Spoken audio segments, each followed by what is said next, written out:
So we're here in the studio with EU Commissioner for Enlargement and Neighborhood Policy, Stefan Fuele. Commissioner Fuele, welcome to RFE. Thank you. It's my pleasure.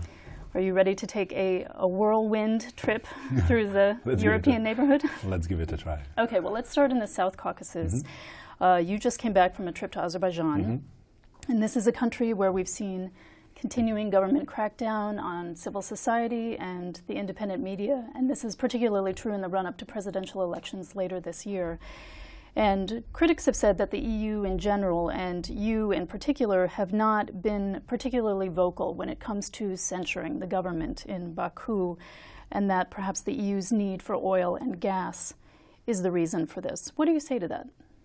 That it is not true. I mean, whoever followed the press interview at the end of my visit, whoever witnessed my statement at the Diplomatic Academy, whoever is following my declarations with Cathy Ashton, the High Representative, would understand that actually the value-based questions play an extremely important role. And actually this is also the reasons why we're saying there is a lot of potential as far as the relationship with Azerbaijan, but we are unable to deliver on them. Ilham Aliyev, as you know, is about to run for a third term in office. What's your message to him ahead of the elections? The message is very clear. Make sure that those elections are free and fair, and make sure that in running up to the elections, you actually expand the space for the political dialogue and not the other way around. Okay.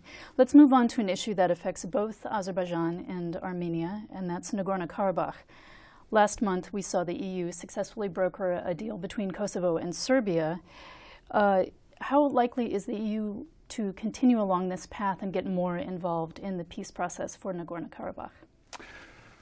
I think it's more likely in the Western Balkans, less likely in Nagorno-Karabakh. One of the reasons is that we have an established framework for that Minsk group of the OSCE.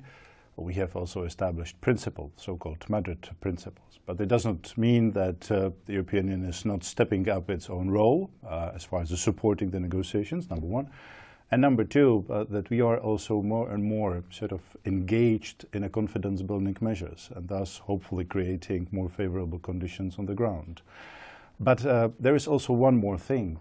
Through the Eastern Partnership and through the involvement of Azerbaijan and Armenia in not only bilateral programs, but also multilateral, we are trying to, improve the confidence between the two countries, between not only representatives, but between the two people.